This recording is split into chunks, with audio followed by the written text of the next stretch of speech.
Sabe aquela voz que diz, só mais 5 minutinhos? Ou então, na segunda-feira eu começo a dieta. Essa é a voz que adora empurrar para depois o que é importante. E a procrastinação é isso, é uma espécie de jogo mental em que você acaba acreditando nas desculpas que a sua própria mente cria para não começar ou terminar uma tarefa. E assim como a maioria das pessoas, eu também já me peguei diversas vezes procrastinando. Sempre deixava para depois uma tarefa que era muito importante, até não existir um depois. Até o agora ser a única opção, e isso me gerava muito estresse e ansiedade.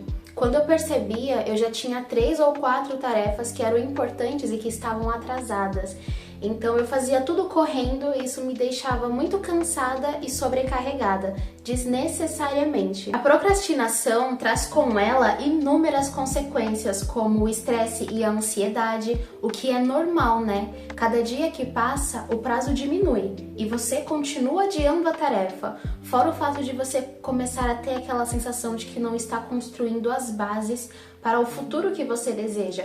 A procrastinação também diminui a sua autoestima, porque a nossa autoestima está muito pautada na nossa autoeficácia. E quando você não tem feito o que precisa ser feito ou feito bem mal, a sua autoestima vai lá pro chão.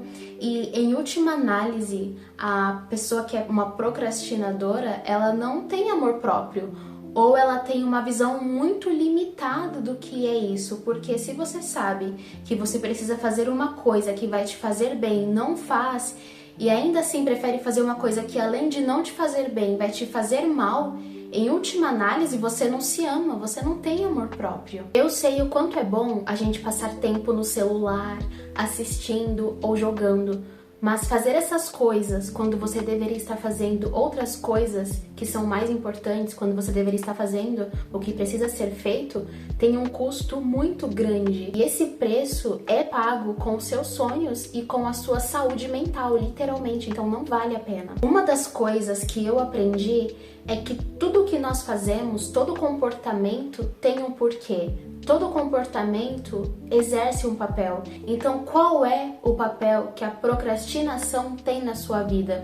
Em outras palavras, que tipo de alívio a procrastinação te traz? Que tipo de dor a procrastinação tem te protegido? Porque para algumas pessoas entram nesse vórtice porque acreditam que uma tarefa é muito difícil e elas não têm capacidade de dar conta. Então elas vão adiando, elas não acreditam que tem uma capacidade de encarar, porque essa atividade é um monstro, ela olha e fala, não, eu não consigo. Para outras pessoas, assim como eu, elas entram nesse vórtice de sempre adiar a tarefa porque elas não entendem que existe uma diferença entre ação e movimento. Eu era a pessoa que estava sempre planejando, sempre tendo ideias, mas nunca colocando em prática. E sabe por quê? Porque esse movimento de planejar, de ter ideias, nos traz a falsa sensação de estar fazendo algum tipo de progresso, mas nunca de fato entrando em ação, nunca de fato colocando em prática. E por quê? Na maioria das vezes é porque eu mesma tinha medo de ser vista fracassando, afinal eu sou um Deus, eu não erro, eu não falho. E eu nem preciso explicar porque esse padrão de pensamento é prejudicial. E é até mesmo esse padrão de pensamento que leva uma pessoa a não começar alguma atividade, a não começar algum projeto, a não ser que esteja tudo perfeito. São os perfeccionistas, as pessoas que sempre acham que não está bom, que ainda não é o momento de começar, mas isso é só, na verdade, uma desculpa para não fazer o que precisa ser feito pelo medo de ser julgado, pelo medo de ser visto errando. Então você precisa descobrir qual é o papel que a procrastinação está tendo para você, porque quando você descobrir, você irá conseguir se livrar de vez da procrastinação, até porque você irá lidar com a causa e é aí que você vai trabalhar. Se você vive esperando o dia em que você irá acordar motivado, disposto a fazer aquelas atividades que você tem procrastinado, eu sinto te dizer que esse dia nunca vai chegar. Pelo menos pra mim, ele nunca chegou. E é até mesmo por isso que eu separei algumas coisas que você precisa saber e fazer para se ver livre da procrastinação. E a primeira delas é tomar consciência das consequências. E entenda que saber as consequências é diferente de ter consciência delas. Então, o que eu quero é que você visualize o impacto que postergar essa tarefa está tendo na sua vida, seja o acúmulo de estresse, o aumento da ansiedade, a perda de oportunidade ou então a sua baixa autoestima. Tudo isso irá te ajudar a tomar consciência, irá te trazer um senso maior de urgência de realizar essas atividades. A segunda coisa é aprender a priorizar. Muitas pessoas que procrastinam não aprenderam a priorizar o que é realmente importante. O que eu recomendo é que na noite anterior você faça uma lista das coisas que você precisa fazer no dia seguinte, começando pelas tarefas que você possui mais dificuldade e pelas tarefas que possuem um prazo de entrega. Esse método funciona muito bem, funcionou muito para mim quando eu estava com problemas de procrastinação, porque no dia seguinte você não precisa pensar o que você tem que fazer, você só tem que seguir o plano, e isso diminui o gasto energético do seu cérebro, torna muito mais fácil fazer aquilo que você precisa fazer, porque já está na lista. Você não precisa ficar pensando, criando brechas para fazer coisas que você não deveria fazer. E aqui também vale aquela máxima das nossas mães, que é primeiro a obrigação e depois a diversão.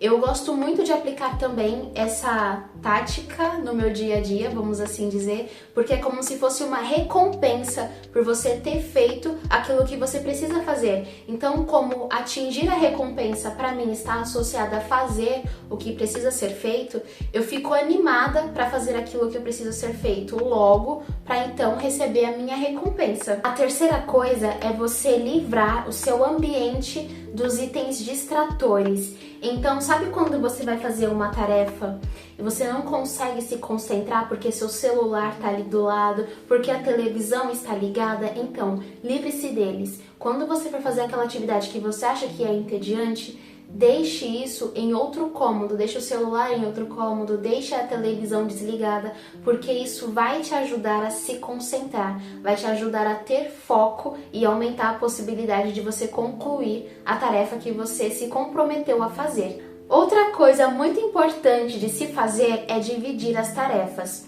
Às vezes, uma tarefa parece tão grande que só de você pensar em começar a fazer ela te desanima. E é justamente por isso que muitas pessoas procrastinam. Lembra que eu falei lá no início do vídeo que a pessoa só de ver que a tarefa já é grande, ela já desiste? Então, uma forma de você contornar tudo isso é você dividir essa tarefa em atividades menores. Essa é uma excelente forma de você não se sobrecarregar. Você irá fazer um pouco todos os dias e, eventualmente, você irá conseguir concluir essa tarefa sem ter se sobrecarregado. E existe ainda 2 truques que eu gosto muito de utilizar quando eu percebo que eu estou procrastinando. O primeiro truque é a regra dos 5 segundos. E essa regra é bem interessante. É basicamente quando você perceber que está procrastinando uma tarefa, você ter 5 segundos para ir diretamente fazer essa tarefa. Então vamos supor que você está sentado no sofá e você percebeu que você está procrastinando ler um livro. Você tem 5 segundos para levantar, pegar o livro e começar a ler. E é isso, gente. Pode parecer besteira, mas funciona. E a última dica que eu tenho é a minha favorita, que é a regra dos 10 minutos. E é basicamente assim, vamos supor que você tem uma tarefa para fazer.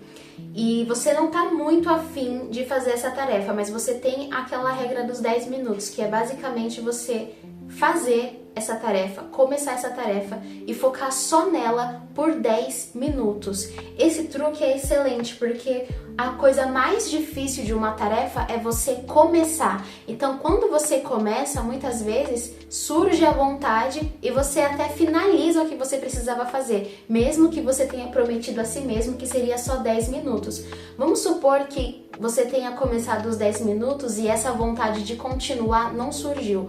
Pelo menos você começou alguma coisa, você já tem ali algum progresso e você pode voltar em um outro dia para tentar novamente finalizar essa atividade. Por último, mas não menos importante, eu quero te contar que superar a procrastinação também está relacionado a gente superar a ideia de que nós sempre teremos tempo.